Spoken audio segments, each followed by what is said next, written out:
Western Buckeye Training coming to you with a quick talking point over entanglement. We recently held a safety and survival class. As you can see here, this was the box that we had set up with wires running through it. The whole goal was to have the students crawl through here and get caught. We wanted to see how they would manage the situation. Would they try to self-extricate finding their wire cutters? Would they call for a mayday, and would they wait for the RIT team to come get them? While running the students through this scenario, we had a unique situation happen that many of us probably don't think of as a hazard that's on our bunker gear or our SCBA.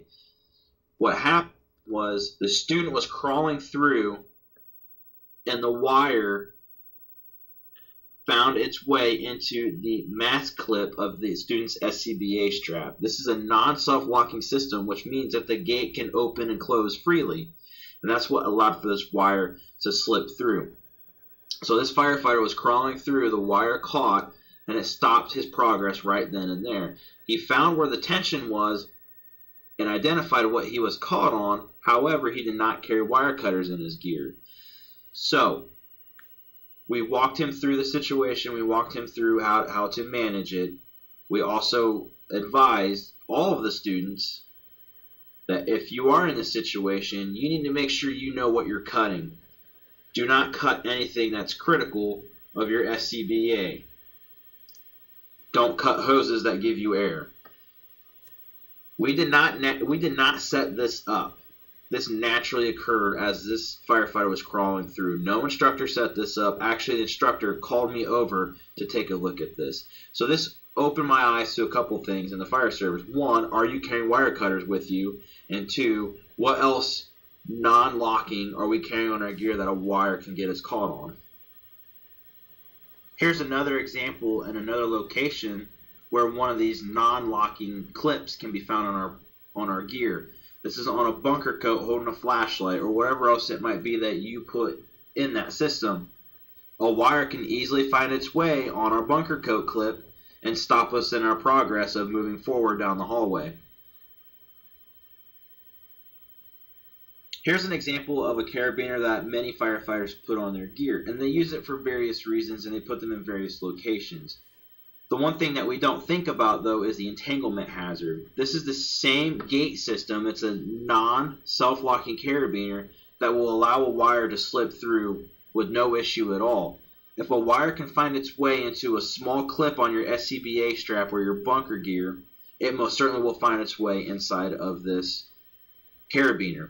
Now, depending on where we place this, might increase the entanglement hazard, might increase the potential of having the entanglement. I see these carabiners used for running your radio mic through and holding it in place. One of the examples I'm going to give is if you are doing a search and you find a bedroom, and then you prop yourself up to sweep across the bed. And as you're sweeping across the bed, you might lay your chest on top of it. With a little bit of heat, some of the material melts away and exposes the springs. Now, you're leaning your body up against that bed, and this gate opens up and allows one of the springs to lock inside. You have no idea that it just happened. You go to remove yourself from that position, and now the mattress is a part of you. You might be lucky enough to self-extricate with a gloved hand opening that gate and having it slide through. But in a heated environment, and now you're attached to a large object, how are you going to react? How are you going to get yourself out of it? If we don't put these carabiners on our gear, we don't have to worry about them situations. Non-self-locking carabiners have no business being on any outer part of our bunker gear. They have no business being in a spot that might get us caught, get us in an entanglement. I hope that this video helps. This is kind of something new that we're trying to do. Let us know what you think about it. Let us know what you think of entanglements, some other things that we can add to it. We love feedback. So check us out on YouTube, Instagram, and Facebook. Thanks, guys.